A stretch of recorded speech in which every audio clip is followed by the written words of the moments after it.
तो हमें पीने में कौन सी बात होगी?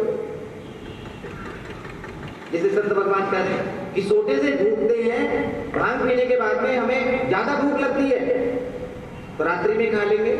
संत भगवान से पूछने लगे कि भगवान ने कब भांग खाई थी, बताओ जरा। हमने तो किसी शास्त्र में नहीं पढ़ा कि भगवान ने भांग खाई थी, किसी में पढ़ा तो नहीं आता क्या? अब संतों के भाव बड़े विलक्षण होते हैं। संत भगवान कहते हैं कि आपको पता है भगवान ने मिट्टी खाई थी, ब्रह्मांड घाट पर मिट्टी खाई थी ना, और जब मिट्टी खाई थी तो यशोदा मैया डांटने लगी। जब मुख खोल करके यशोदा मैया ने दर्शन किए तो भगवान श्री कृष्ण के मुख में सारा का सारा ब्रह्मांड नजर आ रहा था। आया था ना भागवत जी में, भगवान श्री कृष्ण के मुखमंडल में पूरा का पूरा ब्रह्मांड नजर आ रहा था। तो संत भगवान कहते हैं कि जब पूरा का पूरा ब्रह्मांड भगवान के मुख में समाया हुआ था तो क्या उसमें भांग नहीं समाई हुई? तो जब भगवान भांग अपने मुख में रख सकते हैं तो मैं ही पा रहा हूं तो कौन सी बात करें? अपने अनुसार भाव ढूंढ लेते। रसिक मुरारी जी महाराज कहते हैं कि दो पारस दो इनको, एक मत दो दो। हमारे संत भगवान संतुष्ट होकर के जाने चाहिए। भोजन पाने के बाद में दक्षिणा दे करके, वस्त्र इत्यादि दे करके पूर्ण रूप से हमारे संत संतुष्ट होकर के जाएंगे, तभी हम यहाँ पर प्रसन्नचित रहेंगे। तो रसिक मुरारी जी महाराज संतों को ही अपना सर्वस्व मानते थे, और जो संतों को अपना सर्वस्व मान लेता है उसे कभी किसी प्रकार का कष्ट नहीं होता है। रसिक मुरारी जी महाराज ने एक बगीचा लगाया हुआ था, संतों की जमात पहुंच गई। संतों की जमात जाती है कि बाग में समाज संत चले आप देखने को। जब संत भगवान आए तो रसिक मुरारी जी महाराज ने कहा कि चलो हम भी देखने के लिए चले, और जब देखने के लिए जाने लगे ना तो अनेकों संत वहां पर बैठे हुए थे। उनमें एक संत भगवान हुक्का गुड़गुड़ा रहा था, हुक्का पी रहा था, पड़ गई होगी आदत कहीं। रसिक मुरारी जी महाराज ने जैसे ही प्रवेश किया कि देखत दुरायगन हुक्का सोच परियो है, उस संत भगवान ने उस हुक्के को पीछे छिपा करके रख दिया। रसिक मुरारी जी ने दूर से देखा तो थोड़ी दृष्टि ऐसे बचा ली, और संत भगवान ने देखा कि रसिक मुरारी जी ने देख लिया है तो सोच प्रयोग आ गया। सोच पड़ गया कि अगर इन्होंने मुझसे आकर के पूछ लिया कि संत भगवान ऐसे करते हो तब क्या होगा, इतना सोच पड़ेगा। रसिक मुरारी जी विचार करते हैं कि मेरे कारण से संत प्रसन्न होने चाहिए, ना कि मेरे कारण से दुख होना चाहिए। अब चाहे दुख तनिक किसी भाव से हो, ऐसा विचार करके रसिक मुरारी जी महाराज कि बड़ो अपराध मानी साधु सम्मान चाहे, कि यह तो हमारा अपराध हुआ कि हमारे कारण से किसी संत भगवान को कष्ट हुआ, दुराव हुआ, और हमारा तो यह कर्म होना चाहिए कि हमारे कारण से संतों को प्रसन्नता हो। अब सेवा करने से हो, अन्य किसी प्रकार से हो, बड़ो सम्मान के कि हमें तो सम्मान करने दिए जाकर के। और इधर देखते हैं कि संत भगवान दुखी होकर के पूछ पा रहे हैं, तो श्री रसिक मुरारी जी महाराज ने जाकर के कहते हैं कि भूमि तन बैठी ही देखो कबो तरियो है। अपना पेट पकड़ करके वहीं भूमि पर बैठ गए, ऐसे पकड़िया जोर करके। सभी संत पूछने लगे कि क्या हुआ, जाए के सुनाई दास काबू के तमाकू पास। संतों ने आकर के पूछा कि महाराज क्या हुआ, तो जाए के सुनाई कहीं गए तमाकू पास, कि भैया किसी के पास में हुक्का और तमाकू है क्या?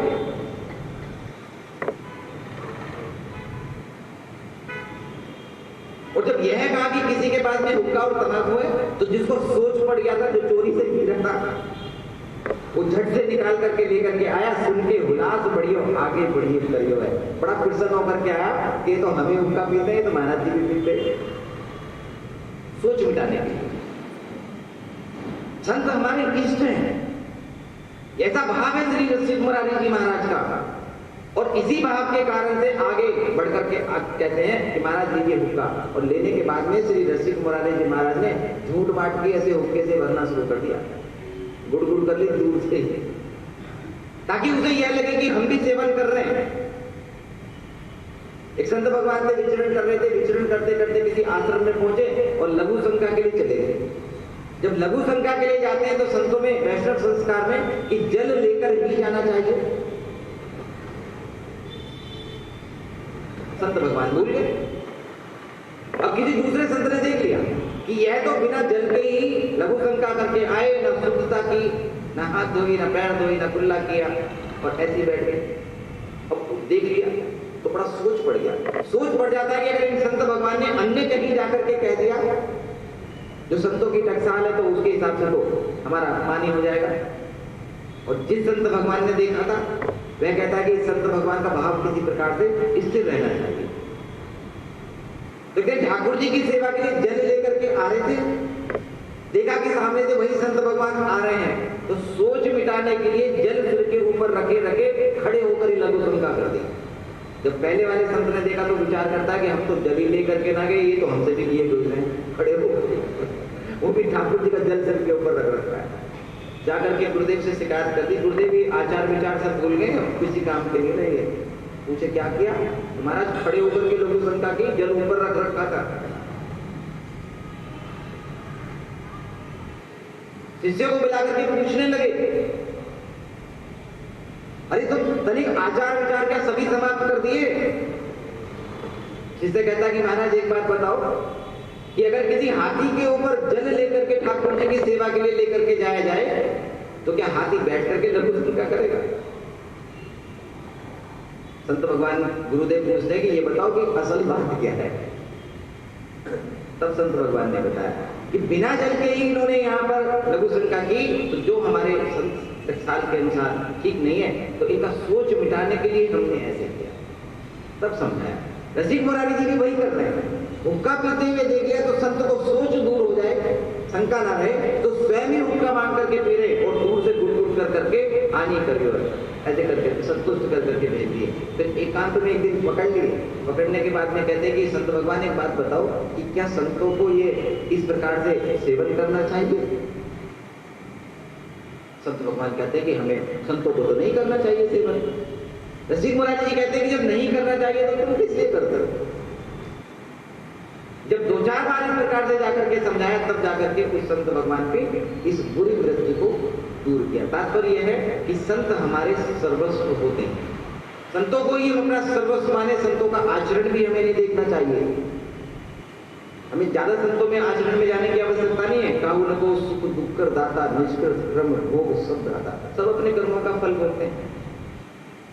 किसी कारण से अगर कोई ऐसा भाव कहीं देखने सुनने के लिए मिल भी जाता है तो उसमें हमें ज्यादा मंथन नहीं करना चाहिए। संत निंदा अति बुरी, भूली करू नहीं कोई, जन्म जन्म के सुकृत को फल में डारी कोई। भूल कर करें या जानबूझकर करें, हम किसी भी प्रकार से संत की निंदा करेंगे तो उसका यही परिणाम होगा कि हमारे जो सुकृत होते हैं वे सदा सदा के लिए नष्ट हो जाते हैं। तो प्रयत्न करना चाहिए कि हम संत निंदा से भी बचें और सदैव यही माने कि संत ही आकर के हमारे जीवन में कल्याण करेंगे और भगवत प्राप्ति का कोई ना कोई मार्ग प्रशस्त करेंगे। और जो शिष्य अपने गुरुदेव की शरण में रहते हुए आज्ञा का पालन करता है उसका तो बिना किसी प्रियतर के ही कल्याण हो जाता है। रसिक मुरारी जी महाराज अपने गुरुदेव को सर्वस्व मानते हैं, उन्हीं की शरण में रहते हैं, आज्ञा का पालन करते हैं। आपके गुरुदेव के पास में एक भूमि थी जहां पर अन्न उगाया जाता था, उससे संतों की सेवा होती थी।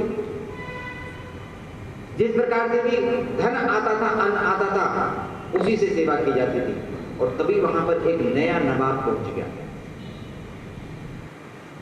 उसने जाते ही उस भूमि का अधिग्रहण किया, अपने पास रख लिया और श्यामानंद जी महाराज को सदा के लिए कह दिया कि आज के बाद में इस भूमि के ऊपर तुम्हें नहीं आना है। संतों की भूमि को छीन लिया। श्यामानंद जी महाराज विचार करते हैं कि अगर भूमि नहीं रहेगी, अन्न की उपज नहीं होगी तो संतों की सेवा नहीं होगी, और संत सेवा नहीं होगी तो संत धीरे धीरे हमारे यहाँ आना बंद कर देंगे। और जब संत आना बंद कर देंगे तो फिर हमारे जीवन का लाभ ही क्या होगा? अपने नाम को तो 8 दिन ही आओगे आप सभी भक्तों के बीच में, संत दरस को तरस के।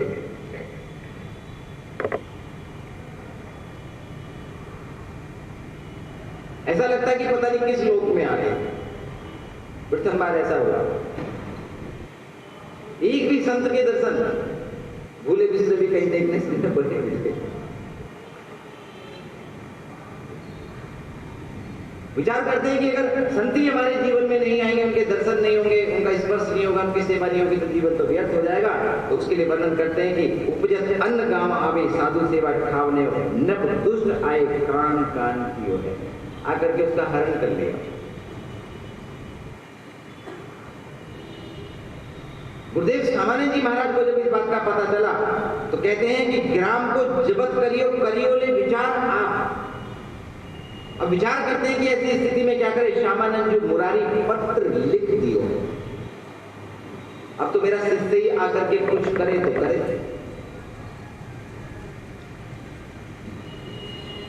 तो पत्र लिख दियो है और पत्र में लिखा है कि जाही भांति हो ताही भांति उठी आओ।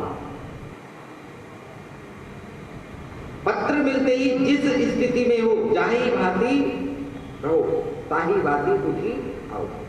ऐसी आ जाना पत्र मिलते ही, विचार नहीं करना। कोई पत्र लेकर के श्री रसिक मुरारी जी महाराज के पास पहुंचा और पत्र जाकर के जब वहां पर देते हैं तो यहाँ आए हाथ बांधी करी अचेव ने कियो है। उस वक्त में श्री रसिक मुरारी जी महाराज भोजन पा रहे थे और पत्र में लिखा जाही भांति हो ताही भांति उठी आओ।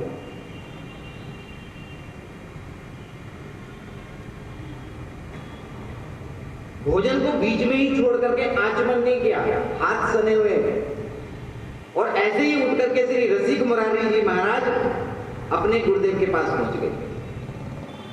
गुरुदेव के पास आचमन नहीं किया है, मुख भी सना हुआ है, भोजन पाते पाते ही उठे और जाकर के वहां पर पांचे साष्टांग करीले निवेदन सो भोजन में करी। ऐसे ही जाकर के साष्टांग दंडवत नमन भी कर दिया। गुरुदेव को हाथ जोड़ने से थोड़ा ना दंडवत किया जाएगा, अरे शुद्धता के साथ ही जाकर के नमन होगा। लेकिन ऐसे आज्ञाकारी थे कि जैसे उठ करके आए मार्ग में भी कहीं आचमन नहीं किया, जल मिला तब भी स्पर्श नहीं किया और जाकर के ऐसे साष्टांग दंडवत नमन किया और करने के बाद में हाथ जोड़ करके खड़े हो गए। गुरुदेव ने देखा कि हाथ तो भी भोजन में सने हुए, पूछने लगे ये झूठन से आकर ही नमन कर दिया। रसिक मुरारी जी महाराज कहते हैं कि आपने कहा कि कहीं चले आओ, आपने कहा था कि चले आओ तो ऐसे उठ करके हम चले आए। ऐसी आज्ञा का पालन होना चाहिए, आज्ञा में विकल्प नहीं ढूंढना चाहिए और प्रत्येक प्रकार से गुरुदेव की आज्ञा का पालन करने का हमें प्रयत्न करना चाहिए। तो रसिक मुरारी जी महाराज कहते हैं कि आपने आज्ञा दी कि यही बात ही उठे आओ तो उसी बात ही उठ करके चले आए। ऐसी नहीं हो। श्री श्यामानंद जी महाराज का हृदय तो पुलकित हो गया। विचार करते हैं कि आज्ञा का अक्षर से पालन करना मेरे शिष्य ने, इतने प्रसन्नचित हो जाते हैं तब जाकर के आज्ञा दी कि जाकर के कि आज्ञा पाए अजलो ले बैठाए हुए आकर के कहा कि जाओ आचमन करके आओ। आचमन करके वापस आए और आने के बाद में पूरा वृत्तांत बताया कि नवाब ने हमारी भूमि का हरण कर दिया। उसको किसी भी प्रकार से मुक्त करना है, संतों की सेवा के निमित्त है और संत हमारे नहीं आएंगे तो हमारा जीवन भी ठीक नहीं रहेगा। और गुरुदेव की आज्ञा का पालन करने के लिए कि दुष्ट सिरमौर जहां तहां आ पाएंगे कि उस दुष्ट से किसी भी प्रकार से उस भूमि को वापस लेकर के आओ। अब गुरुदेव की आज्ञा वापस लेकर के आओ, छल नहीं है, बल नहीं है और फिर भी गुरुदेव कहते हैं कि लेकर के आओ। संतों के निमित्त कहते हैं लेकर के आना है और गुरुदेव की आज्ञा को मान करके मिले मुसद्दी शिष्य आए के सुनाई बात। उस नवाब के कुछ सेवक जो कार्य क्या करते थे वे श्री रसिक मुरारी जी महाराज के शिष्य थे। जाकर के पूरी बात बताई कि उस भूमि को छुड़ा करके लेकर के आओ। शिष्यों ने आकर के समझाने के लिए प्रयत्न किया कि महाराज वह जो नवाब है वह बड़ा ही दुष्ट है, वो किसी भी प्रकार से भूमि को नहीं देगा। उठी प्रातः ये नीच जैसे गाय हैं, आप तो प्रातः काल ही यहां से उठकर चले जाओ। अगर हमारे नवाब को पता चल गया तो वह आपको छोड़ेगा नहीं।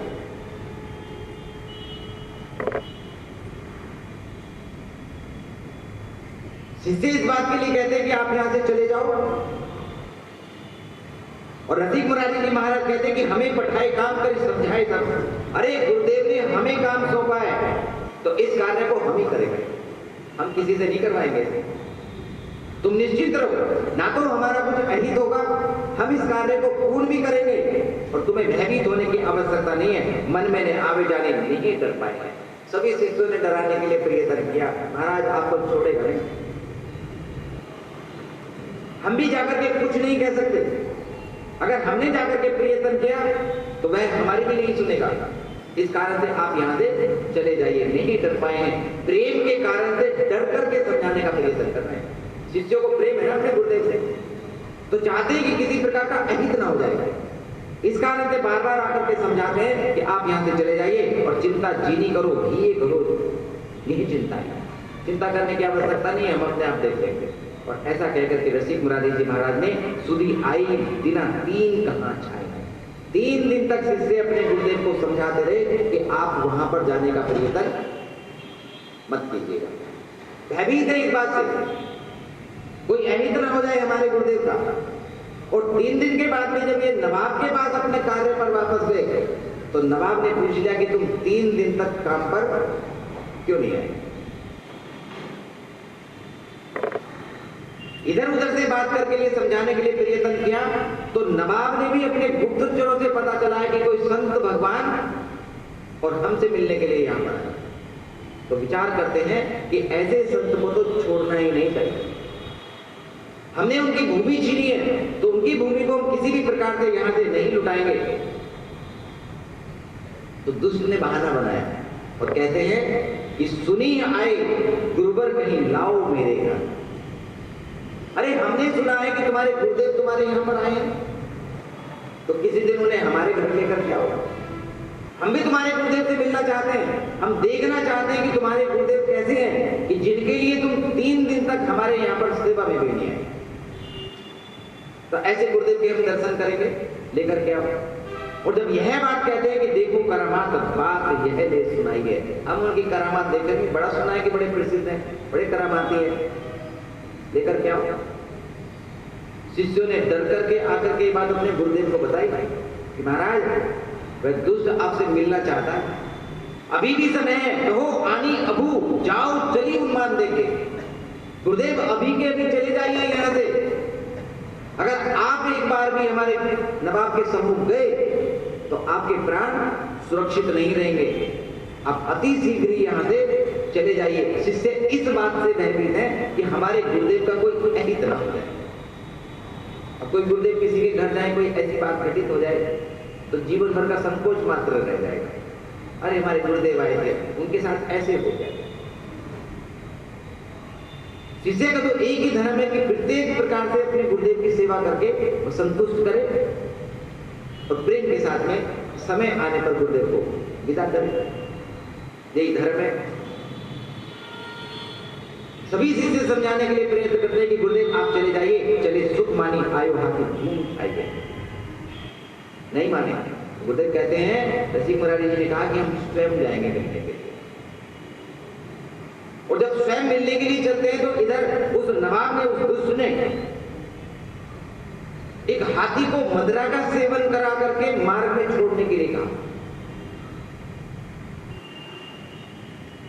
महाभारत से कहते हैं कि मदिरा का सेवन कराओ, उन्मत्त हो जाएगा। और जैसे ही रसिक मुरारी जी महाराज सामने से आ रहे थे तो हाथी के मस्तक पर प्रहार करके तुम स्वयं छोड़ करके भाग जाते। जैसे ही सम्मुख आते हुए देखो, हाथी को उकसा करके चले जाना, अपने प्राण बचा लेना। रसिक मुरारी जी महाराज सामने से चलकर आ रहे हैं और इधर मदिरा का सेवन किए हुए हाथी, रसिक मुरारी अति उदास कह रहे ना, ऐसे चल करके हाथी सामने से आया और जितने भी वहां पर महावत बैठे हुए थे ऊपर, सभी ने ऊपर से अंकुश का प्रहार करने के बाद में उस हाथी को वहां से उत्तेजित किया और उत्तेजित करने के बाद में हाथी से उतरकर भाग जाते हैं। सभी विचार करते हैं कि संत भगवान सामने से आ रहे हैं तो हाथी अब जाएगा और जाने के बाद में मार करके पैरों के नीचे चलकर मार देगा। और यही कह करके समझा कर भेजा गया। रसिक मुरारी जी महाराज सामने से आए कि छोड़ के कहार भागी गए। जितने भी कहार थे महावत थे सब छोड़कर भाग जाते हैं। निहारी सके आप रससार वाणी बोले जैसे गाई है। रसिक मुरारी जी महाराज सामने से आए, इधर से हाथी जा रहा है और जब बिल्कुल पास में पहुंचे ना, उन्मत्त मदिरा का सेवन किए हुए हाथी ने जैसे ही रसिक मुरारी जी महाराज के ऊपर प्रियतन किया, रसिक मुरारी जी महाराज रससार वाणी बोले जैसी गाई है। और संतों की वाणी कैसी होती है? बड़ी मृदुल होती है, कठोर वाणी का प्रयोग नहीं करते। मीठी वाणी से श्री रसिक मुरारी जी महाराज ने हाथी को कहा कि अपने तमोगुण का परित्याग करके और सात्विक गुण को ग्रहण करो। जो तुम्हारे अवगुण है उनका परित्याग करो, सात्विक गुणों को ग्रहण करो। और यह अभी श्रवण कर रहे थे श्री मुक्तानंद जी के चरित्र से कि किस प्रकार से संत का स्पर्श करने मात्र से ही सात्विक वृत्ति प्रकट हो जाती है। कुछ करने की आवश्यकता नहीं होती, इसे दृष्टिपात कहते हैं। संत की दृष्टि किसी के ऊपर पड़े, चाहे वो पापात्मा हो या अन्य किसी प्रकार का दुष्कर्म करने वाला हो, वह भी पूर्ण रूप से पवित्र हो जाता है। और हाथी को कहते हैं कि तमोगुण का परित्याग करके अपने सात्विक गुण को ग्रहण करो। बोलो हरे कृष्ण, छाड़ो गज तम तन। अरे अपने मुख से हरे कृष्ण इसको बोलो। अब जो बोल नहीं सकता है, जो पशु है, उसको उपदेश देते हुए कहते हैं कि बोलो कृष्ण, ऐसे बोलो, तमोगुण का परित्याग करो। और जैसे ही संत भगवान की चेतन वाणी इस गजराज के कर्ण छिद्र से प्रवेश करके हृदय में प्रवेश करती है, यह हाथी वहीं पर नतमस्तक हो जाता है। ये भाव देह सो नवाई है। और देखते ही देखते यह हाथी ऐसा शीश झुका करके श्री रसिक मुरारी जी महाराज के चरणों में नमन करता है, ऐसे उठा लिए। और रसिक मुरारी जी महाराज ने भी देखा कि हाथी के नेत्रों से बहिर्दृग नीर देखी हवे गयो अधीर। उस हाथी के नेत्रों से अश्रुपात होने लगा। रामचरित्र जी सुनत अघाई रस विशेष जाना दिन। भगवान की कथा का श्रवण करते हुए अगर हम अघा जाएं, आलस आने लगे अथवा हमें आनंद की प्राप्ति नहीं हो, तो रस विशेष जाना नहीं, फिर कथा के रस को नहीं जाना है अभी। अरे तो ठाकुर जी का गुणगान हो रहा है, किसी भी प्रकार से किया जाए, आनंद विभोर होकर के किया जाए अथवा बिना आनंद के किया जाए, लेकिन गुणगान तो मेरे राम का ही हो रहा है, महिमा तो मेरे संत भगवान की ही बताई जा रही है ना। और जब हमें वाणी को सुन करके संत गुरुदेव और भगवंत के विषय में सुनकर कर जब हम पुलकित होने लगते हैं, हमें आनंद की प्राप्ति होने लगती है, तो समझ लीजिए कि हम रसवंत ओ संत कहते ना भगवान। सुपच वाल्मीकि जी के चरित्र में कोई भगवंत संत रसवंत रह गया, इस कारण से पूर्ण नहीं हुआ। दृढ़ बहे नीर। रसिक मुरारी जी देखते हैं कि हाथी के नेत्रों से अश्रुपात हो रहा है, सिर झुका करके बैठा हुआ है वहां पर, हवे गयो अधीर। और वह हाथी इतना अधीर हो जाता है कि चरणों में गिरता है, कृपा करी शिष्य कियो दियो भक्ति भाव। और जब चरणों में झुके हुए देखा, किसी को भी देखो, अगर कोई नमन करते हुए चरणों में गिरते देखे गुरुदेव संत भगवान हम पे कृपा करे, हमें उठाएं, हमें मार्गदर्शन करे, तो कौन ऐसा संत होगा जो स्वर्ग में नहीं लेगा? और जब कहेंगे नहीं तो अधीर होकर के हाथी चरणों में गिरा हुआ है। रसिक मुरारी जी महाराज कृपा करते हैं, कृपा करी शिष्य कियो। गजराज के कान में जाकर के मंत्र सुना दिया, कृष्ण बोलो कृष्ण बोलो। गले में कंठी बांध दी,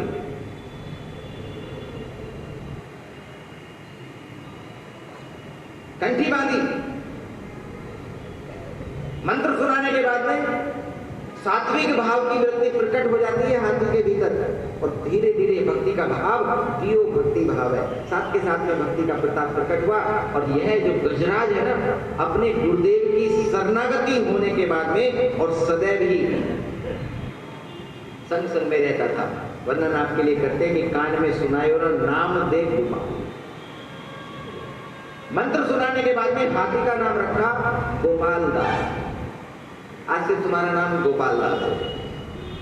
हाथी का नामकरण किया, माला पहिराई, गले प्रकट प्रभाव, गले में माला भी पहनाई।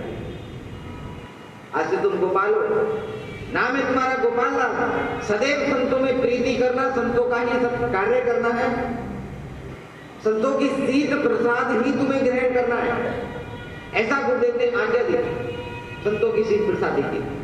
और गोपाल तो गोपाल ही हो गए। पशु है तो क्या हुआ? जब गुरुदेव किसी प्रकार से किसी का कल्याण करना चाहे, किसी पे कृपा करना चाहे, तो कोई आवश्यकता नहीं है कि वे हमारे जैसा कोई मनुष्य ही हो, वह कोई भी हो सकता है। गोपाल दास बन जाते हैं और दिष्ट सुरमोर भूख लगी और आए, पांव लपटाई भयो ये अति चाव है। नामकरण होने के बाद में चरणों में गिर गया और गुरुदेव की आज्ञा का पालन करने के लिए अपनी गर्दन हिला करके सहमति प्रदान करता है कि गुरुदेव जो आप कहेंगे अब मैं वही कार्य किया करूंगा। और गुरुदेव क्या कहते हैं? गुरुदेव कह रहे संतों की सेवा करो, संतों की सीध प्रसाद ग्रहण करो। मनुष्य होने के बाद में संतों की सीध प्रसादी नहीं मिलती। और गजराज को उपदेश देते हुए कहा कि संतों की सीध प्रसाद ही ग्रहण करके जीवन यापन करना है। निपट अधीन गांव के दिख नवीन दिए, लिए कर जोरी मेरी भव्यो भाग दाव है। आज अपने भाग को यह हाथी भी इस प्रकार से स्वीकार करता है कि जैसे किस्मत खुल गई हो, हाथ जोड़ करके नमन कर रहा है ऐसे खड़े होकर के। और गुरुदेव के उपदेश को सुरोधार्य करने के बाद में अब इस गोपाल ने सब प्रकार से संतों की सेवा करनी आरंभ कर दी। आपके लिए कहते हैं कि भयो गजराज भक्तराज साधु सेवा काज करे। पशु योनि में जन्म लेने के बाद में, गुरुदेव की प्राप्ति होने के बाद में भक्त राज बन गया, करे साधु सेवा। अब संतों की सेवा करता है। संतों की सेवा कैसे करता है? संत भगवान कहते हैं कि गोपाल दास आज हमारे पास में ना भंडार में सब्जी नहीं है, तो जाकर के सब्जी के गट्ठर उठा करके ले आता है। संत भगवान कहते हैं कि हमारे पास में अक्षरा लंगोटी नहीं है, तो बाजार की दुकान से गट्ठर उठा लाता है वस्त्रों के ला करके। और किसी ने अगर रोकने के लिए प्रयत्न किया तो अपनी सूंड को ऐसे करके एक बार घुमाता तो सब पीछे हट जाते थे अपने आप।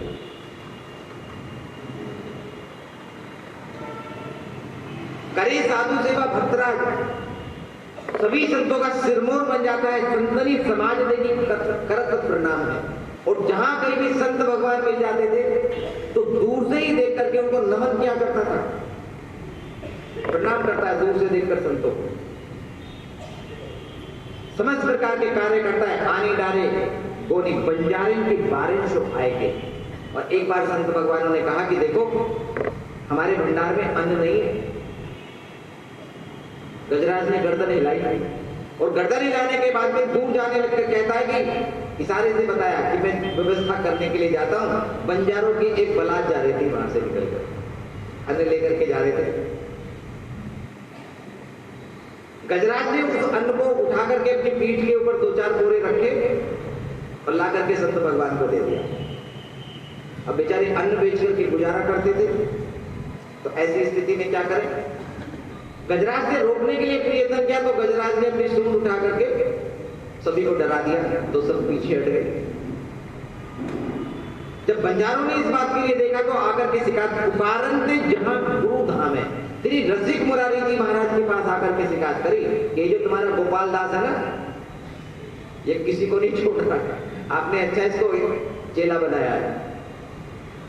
संतों के निमित्त में किसी की सब्जी उठा करके ले आता है, किसी के वस्त्र उठा करके ले आता है, और आज हमारे अन्न को ही उठा करके ले आया। तो आप ये बताइए कि आपका जो चेला है क्या कोई ठीक काम करता है? इसका तो आपने कल्याण करवा दिया, और हमारा सभी ने आकर के करे गुहार जहां गुरु धाम है। गोपाल दास जी के गुरुदेव जहां पर है वहां आकर के पुकार कर रहे।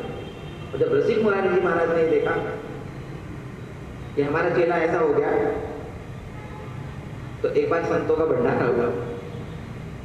जब संत वहां पर आए तो गोपाल दास भी पहुंच गए। शीत प्रसाद मिलेगा, झूठन बात में मिलेगी। रसिक मुरारी जी महाराज ने समझाया, आवत मलेच्छ मध्य पावत प्रसाद शीत बोले। उत्सव के बीच में प्रसाद पाने के बाद में रसिक मुरारी जी महाराज समझाते हैं कि आप हाथी सोयो निकले हुए है काम है।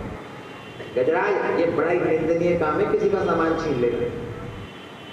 अब तो विवेकशील होने के बाद भी नहीं समझ पा रहे।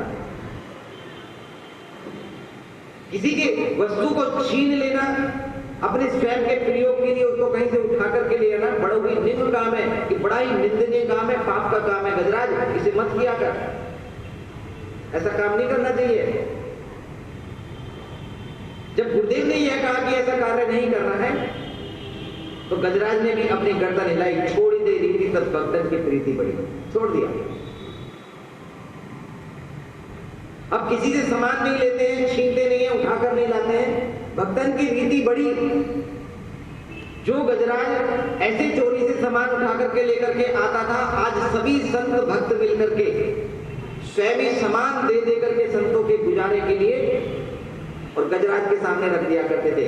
अन्न भी आता है, वस्त्र भी आता है, साग सब्जी भी आती है, और इस प्रकार से भक्तों में, संतों के मध्य में रहते हुए गोपाल दास जी महाराज और धीरे धीरे बड़े प्रसिद्ध होते चले जाते हैं। बड़ी संग ही समुद्र फैली गयो नाम, और बड़े बड़े संत भगवानों को संग में लेकर के विचरण किया करता था। अब ना छीन करके लाते और ना ही किसी को कष्ट देते, गुरुदेव की आज्ञा का पालन कर दिया। जहां से निकल जाते हैं, जिस मार्ग से जाते हैं, व्यक्ति स्वयं ही आकर के सब वस्तुएं देते हैं। जब चल रहे होते हैं तो संत भगवान पीठ के ऊपर अपना सामान भी रख देते हैं, और इसी प्रकार से प्रसिद्धि बढ़ती चली गई। संत सत 5-7 संग जित जात नित्य, 500-700 संत नित्य प्रतिदिन गोपाल दास के पीछे पीछे चला करते थे। बड़े बड़े संतों के संग भी संत नहीं चलते, 500-700 की जमात लेकर के चला करते थे। कोई संत भगवान थक जाते थे, वृद्ध होते थे, तो अपनी पीठ के ऊपर बिठा लेते थे। सभी के सामान को लटका लिया जाता था, निश्चिंत होकर के सब चलते थे। और जब कोई पूछता था ना उनसे, भैया ये इतनी बड़ी संतों की जमात जा रही है, तो तुम्हारा महंत कौन है? तो सभी हाथ उठा करके कहते थे, देखो हमारे महंत जी महाराज हो जाते हैं, इतनी सेवा क्या करते हैं। ऐसे हाथ उठाकर वो गोपाल दास जी हमारे महंत हैं। सभी संतों के महंत बन करके इस प्रकार से विचरण करने लगते हैं। उठी धाय लाए सीधे बहु भीड़ है, और जिधर से निकल जाते थे उधर से भीड़ एकत्रित हो जाते थे। सभी आगे बढ़ बढ़ कर प्रसाद देते थे, सामान देते थे। ऐसी महिमा प्रकट हो गई। 14वीं परी है सुबह सुनी चाह। जब गोपाल दास महाराज की प्रसिद्धि बढ़ती चली गई, तो वहां के जो सूबे का नवाब था, उसने इस बात को सुन लिया कि कोई गजराज है और वह संतों की सेवा करता है, संतों को ही अपना सर्वस्व मानता है। इस बात को सुनने के बाद में विचार प्रकट हुआ कि ऐसे गजराज को तो हमारे पास में होना चाहिए।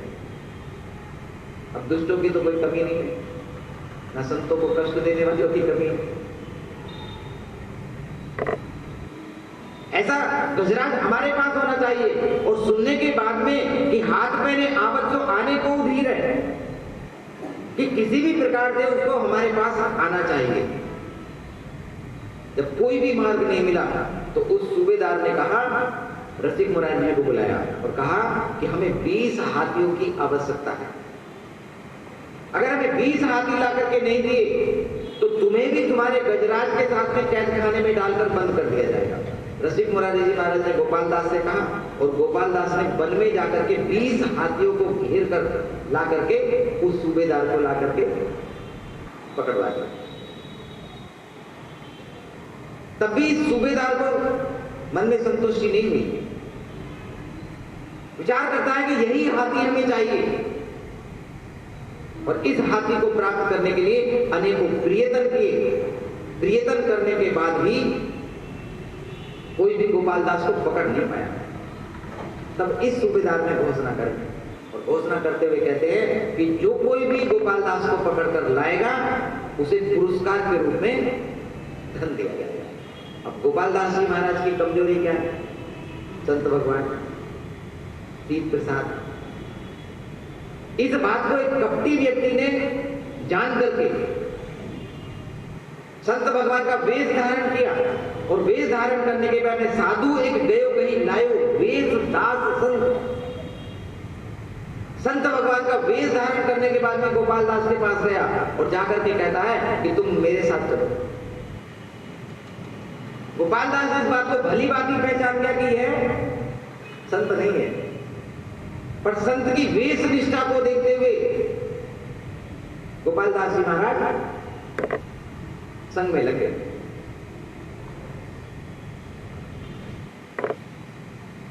वह संत भगवान ने गोपाल दास जी को लेकर के नवाब के पास पहुंचा और नवाब ने उस हाथी को ले जाकर के अपने बांध करके रख दिया। अब नियम यह है कि मैं बिना संतों के दर्शन के कुछ भी ग्रहण नहीं करूंगा। यही तो निष्ठा है, इसी से भगवत प्राप्ति होती है।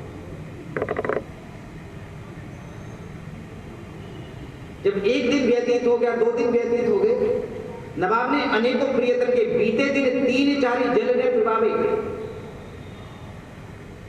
3 दिन व्यतीत हो गए, गोपाल दास जी महाराज ने अन्न का एक बूंद भी ग्रहण नहीं करे। खिलाने के लिए प्रयत्न करते हैं, भोजन देने के लिए प्रयत्न करते हैं, किसी भी प्रकार से कोई अन्न और जल ग्रहण नहीं कर पाया। तब नवाब ने मन में विचार किया कि धारी गंगा जी निहारी, इसे गंगा जी में ले जाकर के छोड़ दो। जब गंगा जी में जाएगा तब तो जल पिएगा, तब कैसे बचेगा। उस निष्ठा को देखना चाहते हैं कि किस प्रकार से संत के प्रति निष्ठा है, सिद्ध प्रसाद के प्रति निष्ठा है। नवाब की आज्ञा मानने के बाद में सभी जन पकड़ करके श्री गोपाल दास जी को, गजराज को लेकर के गंगा जी में गए और गंगा जी में जाने के बाद में बीच में खड़ा किया और विचार करते हैं कि अब गंगा जी में जाकर तो जल ग्रहण करेगा ही।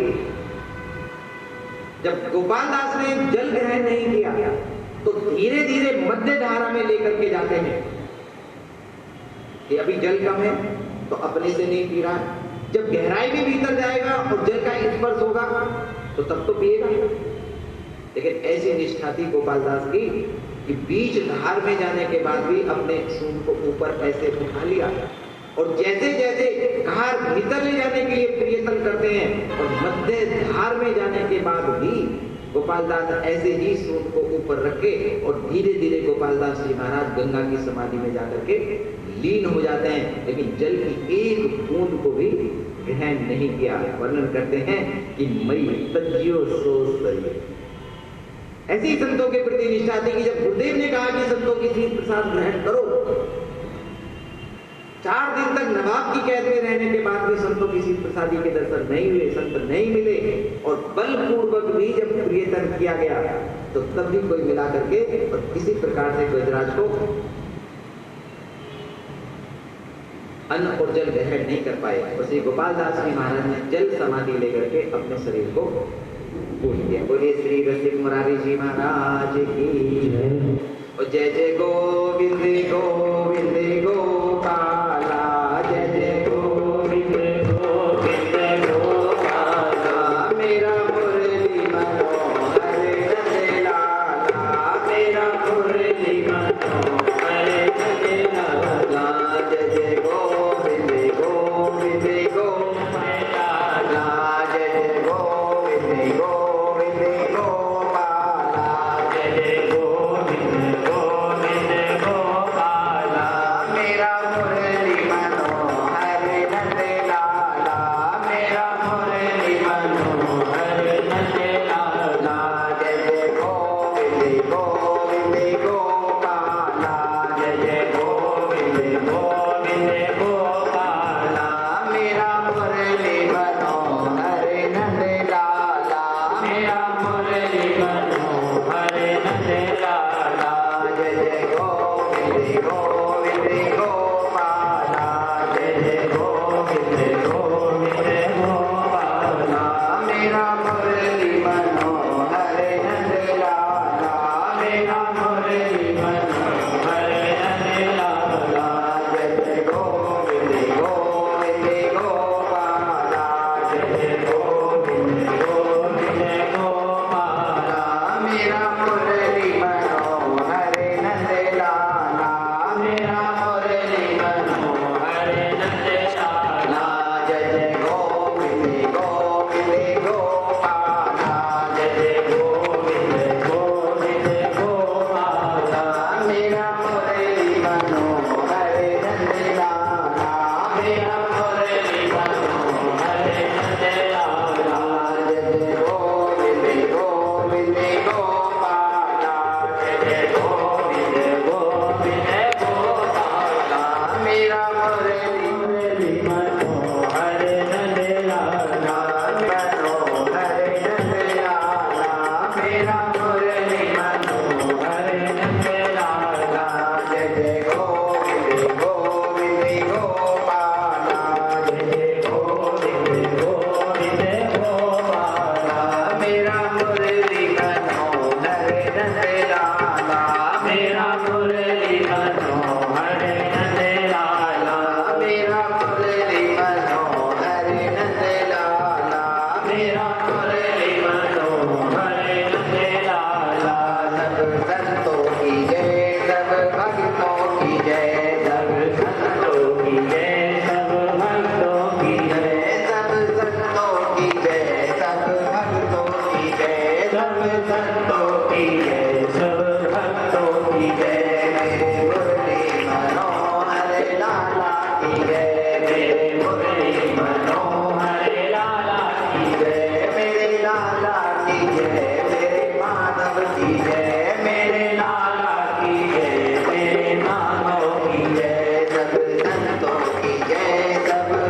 भक्तों की जय, सब संतों की जय, सब भक्तों की जय। मेरे मुरली मनोहर माधव की जय, मेरे मुरली मनोहर माधव की जय।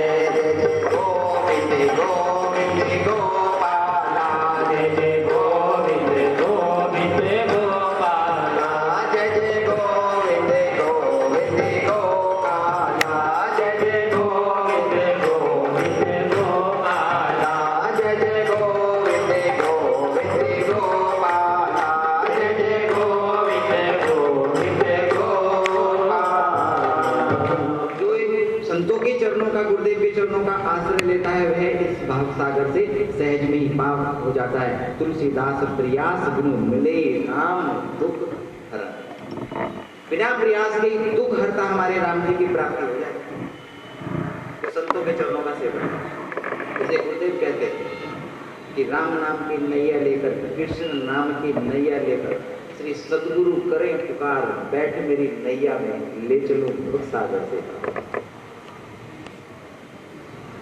गुरुदेव के श्री चरणों का आश्रय, राम नाम का आश्रय लेकर के यह जीव सहज में ही इस भव सागर से पार हो जाता है। मुनि दुर्लभ हरि भक्ति नर पावई विनय प्रयास। जो ये कथा निरंतर सुने माने विश्वास। जो किसी भी कथा में अपने चित्त को लगा करके, मन को लगा करके विश्वास के साथ में अगर कथा का श्रवण किया जाए, जो ये कथा निरंतर सुने माने विश्वास। हमें विश्वास करना चाहिए। बिन विश्वास भक्ति नहीं, तेहि बिनु दुर्लभ नाम, राम कृपा बिनु स्वप्न हुए जीव ना ले विश्राम। बिना विश्वास की भक्ति नहीं, सपने में भी विश्राम नहीं।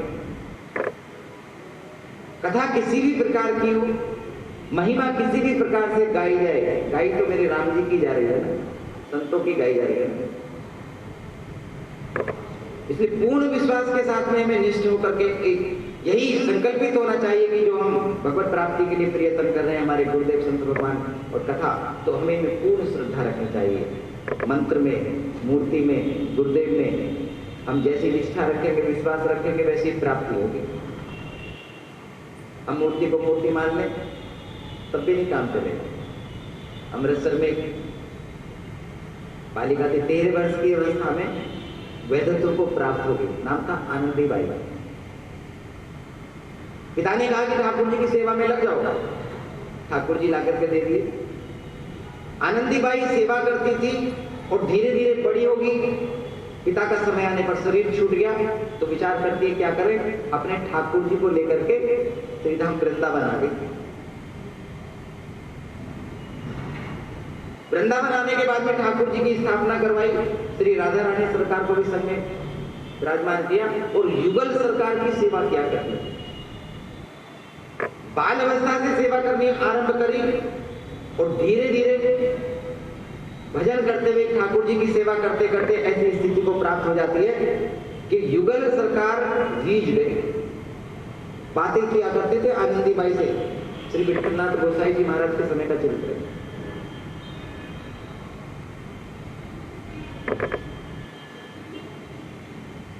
गांव में कुछ खेती थी, वहां से धन आता था, उसी से ठाकुर जी की सेवा करती थी।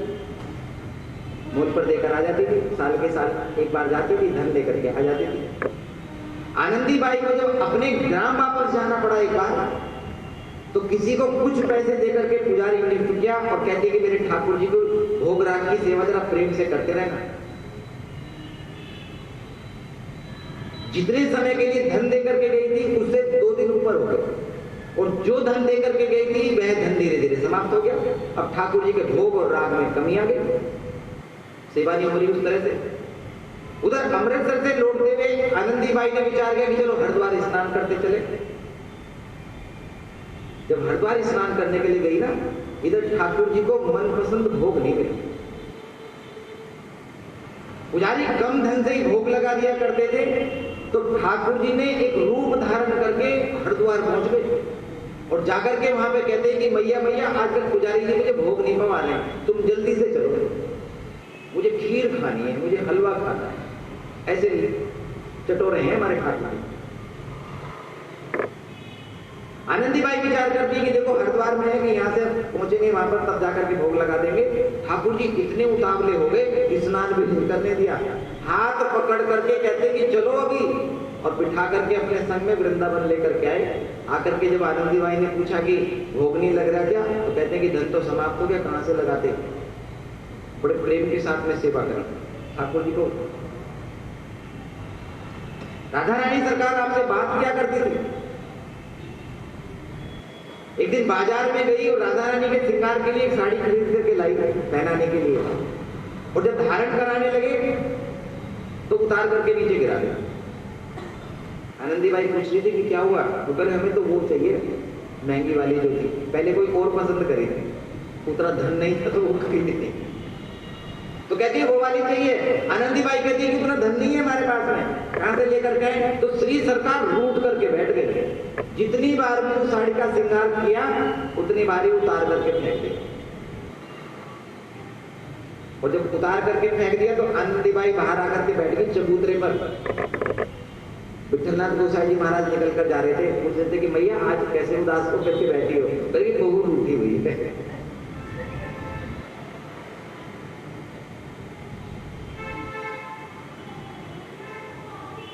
वजह पूछी, कारण क्या हुआ, लोगों महंगा वाला श्रृंगार मांग रही है।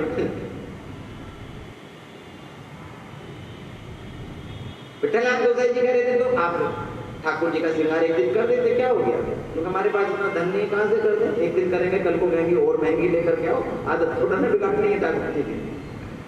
विठलनाथ गोसाई जी महाराज बाजार गए, उस महंगे वाले वस्त्र को, साड़ी को खरीद करके लेकर के आए, आनंदी बाई को दिया, और जब आनंदी बाई ने पहनाना श्रृंगार करना आरंभ किया ना, तो इतनी तत्परता से श्रृंगार हुआ कि लग रहा था कि ठाकुर जी ने स्वयं ही धारण कर लिया पूरा का पूरा श्रृंगार। राधा रानी ने तेजी के साथ में साड़ी को पहना। भोग लगाने के बाद में जब बाहर आकर के बैठी और दर्शन करने के लिए कोई वहां पर गया, तो आकर के कहता है कि आज तो ऐसे श्रृंगार हुआ है कि लगता है कि यहाँ पर नहीं हुआ, ये तो किसी दूसरे लोग का श्रृंगार है। तात्पर्य यह है कि प्रेम पे हमारे ठाकुर जी रीझ जाते हैं। प्रेम का कोई तत्व नहीं होता है, हम जिस प्रकार से भी प्रेम भाव प्रकट करें, अपने राम तो कथा में यही करें, ठाकुर जी को खूब प्रेम से भोग लगाइए, खूब श्रृंगार कीजिए, ठाकुर जी के सामने बैठिए, उनसे बात कीजिए, तो धीरे धीरे यही ठाकुर जी प्रेम प्रकट हो जाएगा। और हमें जिस आनंद की अनुभूति हम कथा में बैठ करके श्रवण कर रहे हैं ना, यही आनंद हमें ऐसे ही प्राप्त होना आरंभ हो जाएगा।